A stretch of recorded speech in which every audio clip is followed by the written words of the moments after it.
gudoomiye ku-xigeenka koowaad ee xisbiga talada Soomaaliland haye ee kulmiye Maxamed Kaahin Axmed oo ay weheliyaan madaxda xisbiga iyo agaasimayaasha guud ee wasaaradaha ciyaaraha iyo duulista ayaa ka qayb galay xiritaanka tartanka bisha barakaysan ee Rabadaan ee garoonka Guriyasame caasimadda Hargeysa taasoo ciyaarta kama dambaysta ay iskugu soo hadheen kooxaha ku kala ciyaaraya magacyada Total iyo Masallaha iyadoo ciyaartoyda labada kooxoodna ay soo bandhigeen ciyaar qurux badan oo soo jiidatay madaxda iyo dadweynaha u soo daawashada tagay waqtiga ciyaarta loogu talagalay waxa uu ku dhamaaday hal gool iyo hal gool kadibna waxa la dhigay sida sharcigu ahaa gool kulaad taasoo ay guusha ku raacday kooxda Masallaha agaasimaha guud ee wasaaradda dhalinyarada iyo ciyaaraha Soomaaliland Maxamed Xuseen Dhabeeye ayaa tafaasiil ka bixiyay sida xukuumadda iyo xisbiga xaakimku ay had iyo gooraale u garab taagan yihiin daa'irta Soomaaliland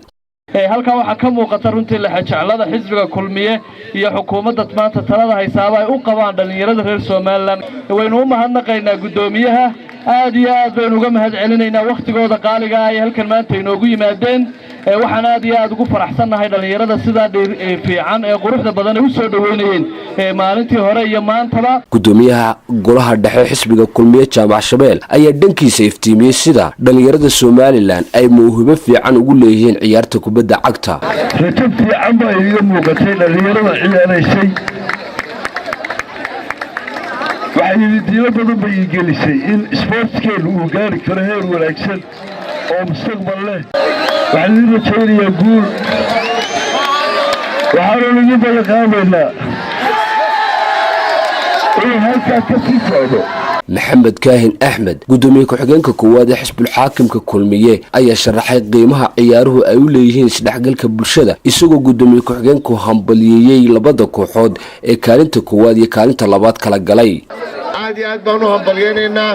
annagu haddaan xisbiga kulmiye nahay waxaanu aad u xiisaynaynaa in dhalinyarada iyo ciyaaraha aynu kobcinno inaynu sidan farxaan u wada noqonno inaynu sanad marka goolka uu yimaado ama kooxi ay badiso meesha la isugu tago kooxaha aad iyo aad baanu u hambalyeynaynaa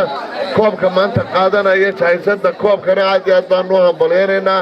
qolada kalena waxaan leenahay waa dadaalaysaan sii dadaala insha Allah sanadka ku xigana idinka koobka heli doona gudoomiye ku-xigeenka koowaad ee xisbiga kulmiye Maxamed Kaahin Axmed ayaa bilado gudoonsiiyay ciyaartoyda tartanka ugu fiicnaa dhinaca akhlaaqda iyo dhinaca ciyaarta iyo labada kooxood ee kaalinta koowaad iyo kaalinta labaad ku kala guuleystay oo uu koobabkii gacanta ka saaray Ridwaan Caydiid Ismaaciil Akiid telefishinka qaranka Jamhuuriyadda Soomaaliland Hargeysa.